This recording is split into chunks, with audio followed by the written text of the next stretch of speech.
Hi, I'm Sean Pettis, and this is something I call Cinema Psychobabble, where I rant about subtleties in films that make them better. Today I'd like to talk about Nicholas Winding Refn's film Bronson. There are spoilers coming up, so please go ahead and watch the film before watching this video. Bronson is based on the real-life story of Britain's most violent prisoner, Michael Gordon Peterson, who eventually changed his name to Charles Bronson.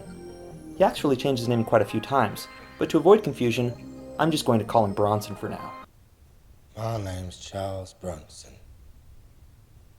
And all my life I've wanted to be famous.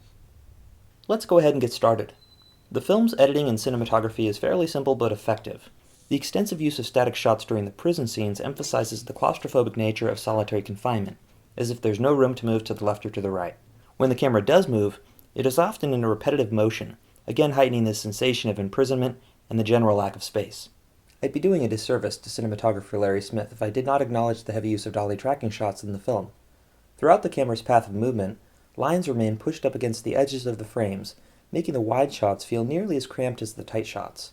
There are actually a lot of vertical and horizontal lines in the film, making it feel as though Bronson is always in a cage, even when he's left his cell.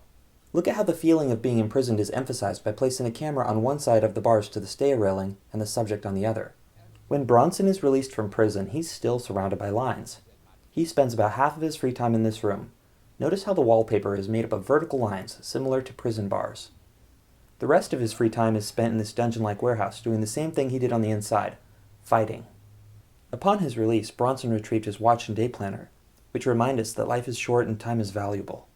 When he enters the jewelry store, there are many clocks in the background, all indicating different times, as if time is a concept beyond comprehension. This is because time is beyond comprehension to Bronson. Bronson steals a ring, and tells the clerk not to call the police until 15 minutes have passed. She waits 15 minutes, and Bronson still gets caught.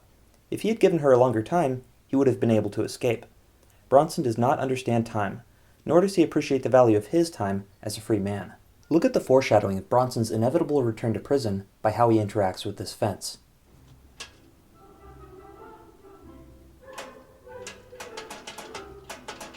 The film is scattered with monologues which take place on a stage in Bronson's imagination. As Bronson tells his tale, it's immediately clear that he always wants to be the center of attention. As these dreamlike sequences continue, we eventually start seeing Bronson dressed as a clown. He wants to be a star and the center of attention, but he's not sure if others think he's just a joke. Later in the film, Bronson enters what I'm calling the Red Room. There are balloons and a painting of what looks like a ruffled clown collar. Immediately after the clown imagery, Bronson meets a woman who will later make a fool of him by declining his marriage proposal and saying these words. Yeah, but you've got no ambition. These words really resonate with Bronson because they pretty much sum up his greatest fears: failure and insignificance. At one point, Bronson is seen as a sad clown with clubs painted on his face. This could be Refn's version of subtle humor, considering all the clubs that the prison guards used to hit Bronson in the face. It's also worthwhile to note that the club symbol represents irresponsibility, fire, energy, and darkness. Interestingly, we see another card symbol during the dance at the asylum. Bronson looks up and cries out for the very first time, reflecting on the hole he's dug himself. The intricate carpet is covered in spades, which are used to dig holes. During the very same asylum dance scene, It's a Sin is playing by Pet Shop Boys. The lyrics are rather fitting to Bronson's predicament.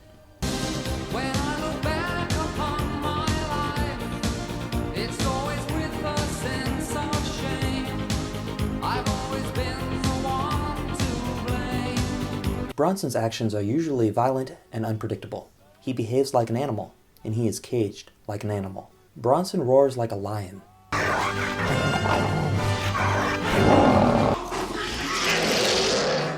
There's also this piece of dialogue. This ain't prison. We're lion tamers here. Lions represent royalty and strength. Bronson feels as though he can be king of prison by demonstrating his strength. In closing, I'd like to reiterate what I believe to be the theme of the film. Michael Gordon Peterson changed his name to Charles Bronson in an attempt to embody his favorite violent action film star. After doing so, there are several references to Charles Bronson's film Death Wish, which is exactly what Bronson appears to have. Death Wish. Bloody good as it happens. Bronson is a film about ambition. Ambition is the virtue of all great men. However, ambition is nothing without follow-through. I hope it's been enjoyable listening to some of my theories and opinions on film. I'll be releasing another video dedicated to Nicholas Winding Refn's effective use of color in Bronson. If you'd like to hear more of my analysis on film form and character psychology, go ahead and subscribe, as I plan to keep the videos coming. I'll also be posting some links in the info section of this video to some of the films that I've made, so check those out as well. If you're a filmmaker, get out there and make some complicated movies.